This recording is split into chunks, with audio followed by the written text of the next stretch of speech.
Que le Seigneur dirige vos cœurs vers l'amour de Dieu et vers la patience de Christ.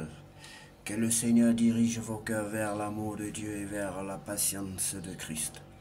Bien-aimés, que le Seigneur dirige vos cœurs vers l'amour de Dieu et vers la patience de Christ.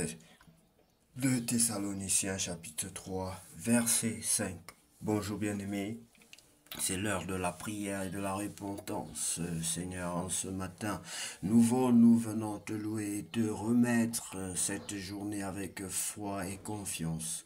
Père Céleste, merci pour le souffle de vie et pour tes bontés qui se renouvellent chaque matin. Nous te confions cette journée, nos projets, nos pensées, nos actions. Remplis-nous de ta sagesse et de ta paix. Dirige nos pas, fortifie-nous face aux défis et aide-nous à agir avec amour et bienveillance. Que tout ce que nous ferons aujourd'hui te glorifie et reflète ta lumière, comme il est écrit. Que le Seigneur dirige nos cœurs vers l'amour de Dieu et vers la patience de Christ. 2 Thessaloniciens chapitre 3 verset 5. Bien-aimés, vous êtes toujours très nombreux à revenir à la bergerie et nous sommes heureux de le savoir. Que Dieu vous bénisse abondamment. Bien-aimé, si tu n'as jamais reçu le Seigneur Jésus-Christ dans ta vie comme ton sauveur personnel, je te prie de le faire maintenant, de prendre la position qui honore ton Dieu et de pouvoir reconnaître que Jésus est le Fils unique de Dieu, de l'honorer, bien-aimé, et aussi de reconnaître ton état de péché originel et de péché permanent, l'état de péché permanent dans lequel tu es, bien-aimé.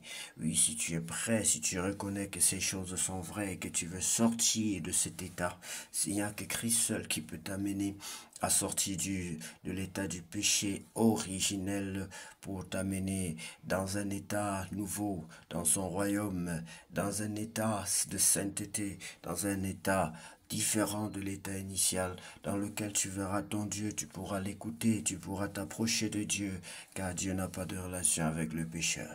C'est la raison pour laquelle il a envoyé son Fils unique mourir pour nous, il a envoyé son Fils unique payer pour nous, bien-aimés. Que Dieu vous bénisse abondamment. Alors tu peux dire cette prière après moi si tu crois en Jésus-Christ, si tu crois qu'il peut faire quelque chose pour toi, si tu crois qu'il peut changer ta vie et te donner une nouvelle vie, bien-aimé. Alors tu vas dire, Seigneur Jésus-Christ, je reconnais que tu es le Fils unique de Dieu. Je reconnais que tu es le Saint de Dieu. Je reconnais qu'en dehors de toi, il n'y a point de Dieu. Je t'accepte dans ma vie. Je reconnais que je suis un pécheur et que je vis dans un état permanent de péché, Seigneur, et que j'ai besoin de traverser ce fleuve de péché. J'ai besoin de traverser cette vie de péché, de sortir de cette vie de péché. Je veux naître de nouveau, Seigneur Jésus. Je veux naître de nouveau, Seigneur Jésus. Fais-moi sortir de mon état de péché permanent et donne-moi une nouvelle vie. Je t'en supplie, Père Saint, au nom de Jésus-Christ de Nazareth. Je t'en supplie, je t'accepte dans ma vie, désormais comme mon sauveur personnel. Entre dans ma vie et conduis-moi.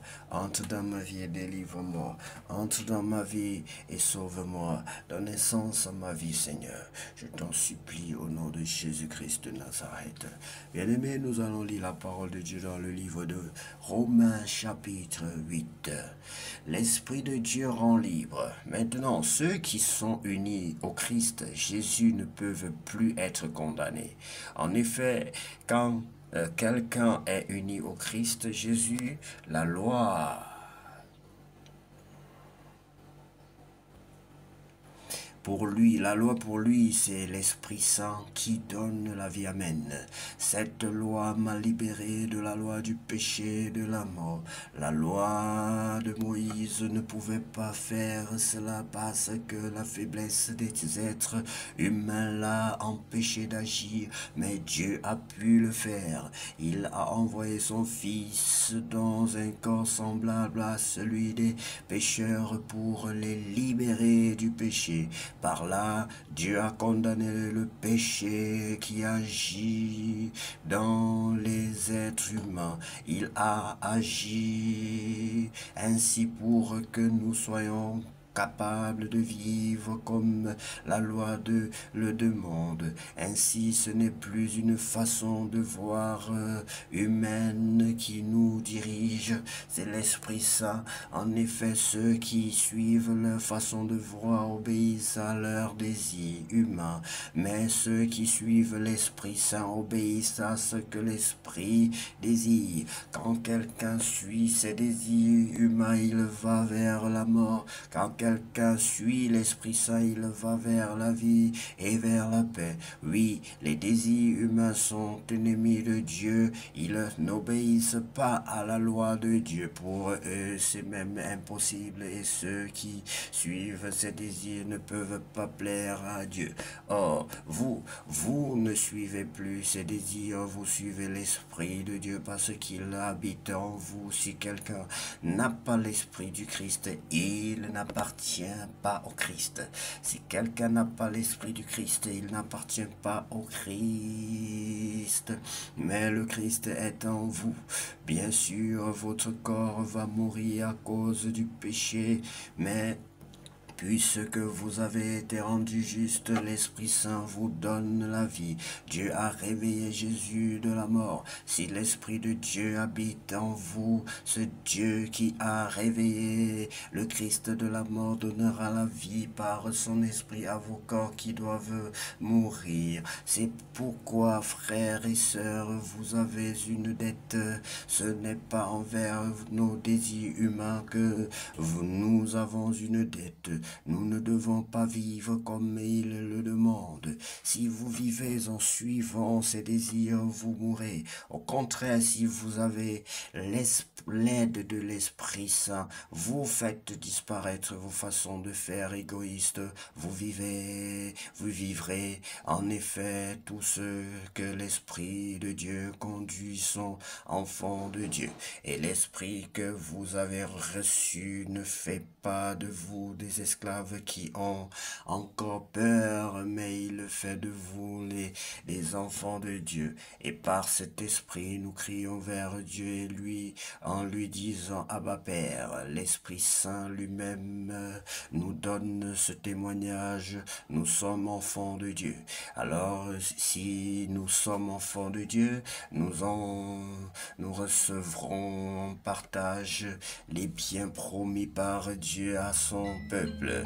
Et c'est bien, nous les recevrons avec le Christ, oui. Si nous participons à ses souffrances, nous participerons aussi à sa gloire.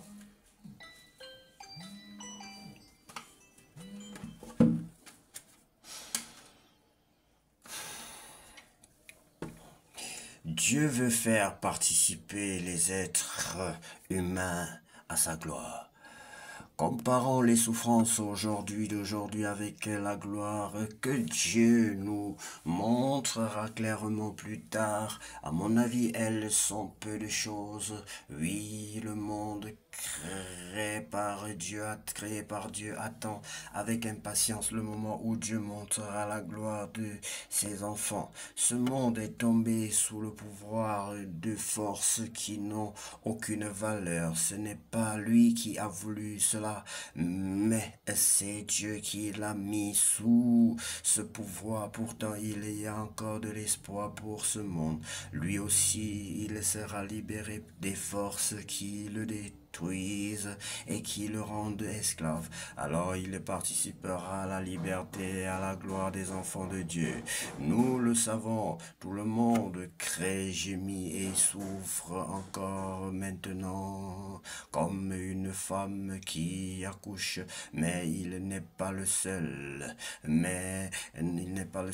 Nous aussi, nous gémissons dans notre cœur et en attendant d'être vraiment enfants de Dieu et de devenir complètement libres. Pourtant, nous avons déjà reçu l'Esprit Saint comme première part des dons que Dieu a promis.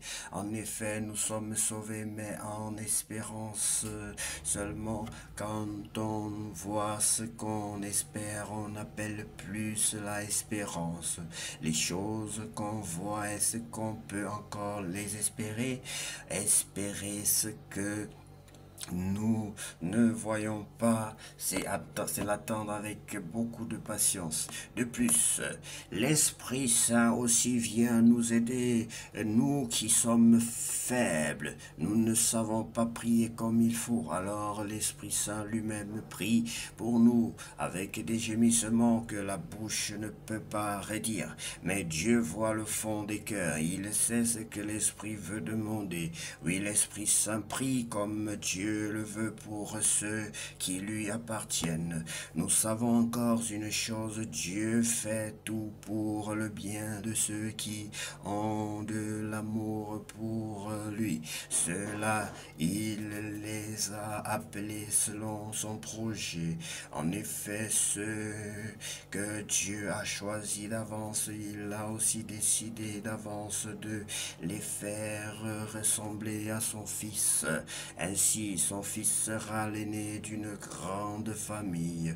Ceux que Dieu a choisis d'avance, il les a aussi appelés. Ceux qu'il a appelés, il les a aussi rendus justes. Et ceux qu'il a rendus justes, il leur a aussi donné sa gloire. Rien ne peut séparer de l'amour de Dieu. Que dire de plus? Si Dieu est pour nous, qui sera contre nous? Même à son Fils, Dieu n'a pas évité la souffrance, mais il l'a livré pour nous tous. Alors, avec son Fils, il va tout nous donner gratuitement. Qui peut accuser ceux que Dieu a choisis? Personne. En effet, Dieu les rend justes. Qui peut les condamner? Personne. En effet, le Christ Jésus est mort. De plus, il s'est réveillé de la mort. Il est à la droite de Dieu et il prie pour nous. Qui peut nous séparer de l'amour du Christ? Est-ce que c'est le malheur ou l'inquiétude? Bien-aimé, j'ai quelque chose, on sait une petite parenthèse.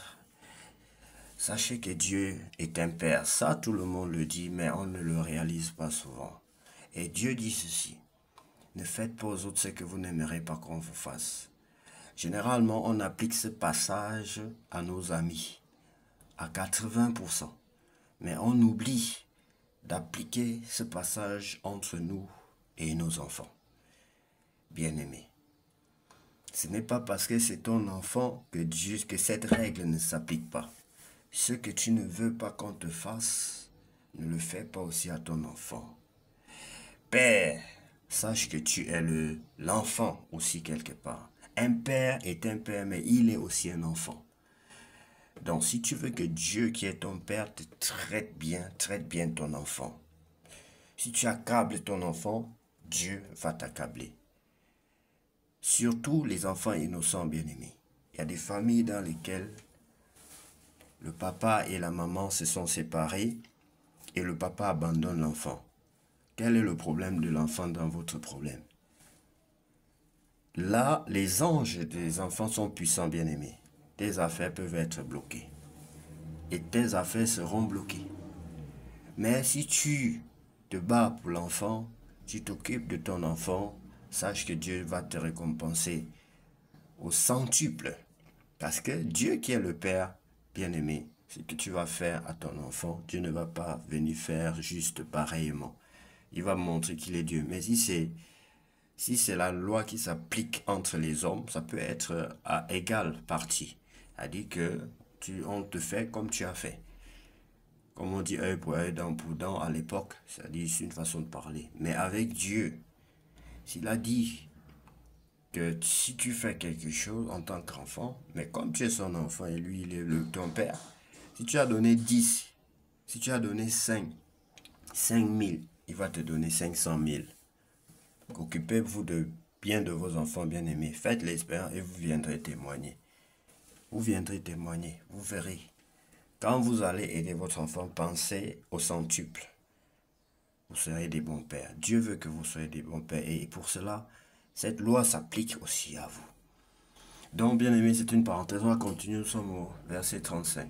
Qui peut nous séparer de l'amour du Christ? Est-ce que c'est le malheur ou l'inquiétude, la souffrance venant des autres, ou bien la faim, la pauvreté, les dangers ou la mort? Les livres saints disent, à cause de toi, nous risquons sans arrêt la mort. On nous traite comme des moutons de boucherie, mais dans tout ce qui nous arrive, nous sommes les grands vainqueurs par celui qui nous a aimés. Oui, j'en suis sûr, rien ne pourra nous séparer de l'amour que Dieu nous a montré dans le Christ Jésus, notre Seigneur. Ni la mort, ni la vie, ni les anges, ni les esprits, ni le présent, ni l'avenir, ni tous ceux qui ont un pouvoir, ni les forces d'en haut, ni les forces d'en bas, ni toutes les choses créées,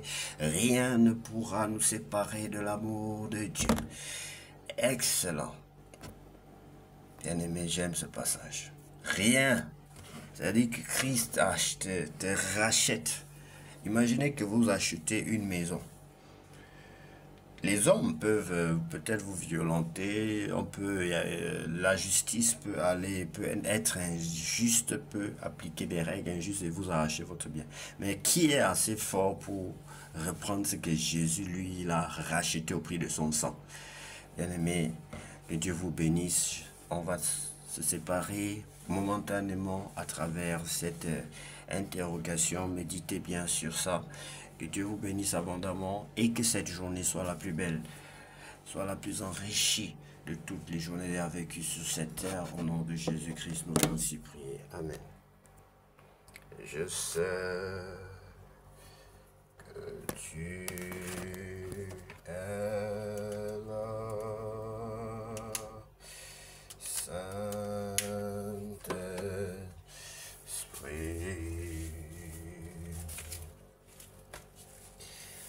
Je sais que tu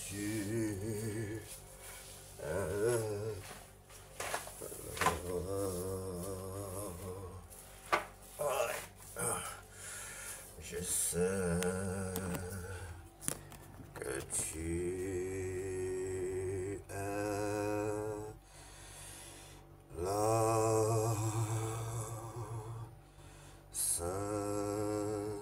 Saint-Esprit.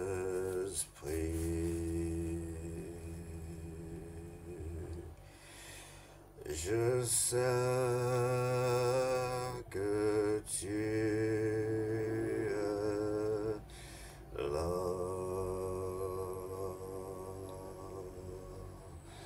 Je sais que tu es là, Saint-Esprit.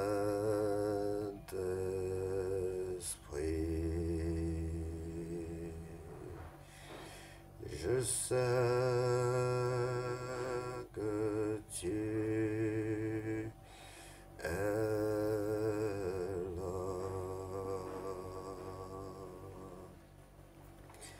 Mon âme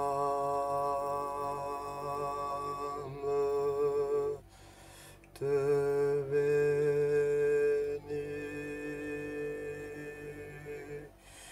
Mon âme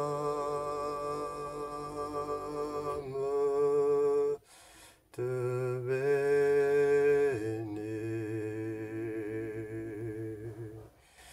Mon âme te bénit, car je sais que tu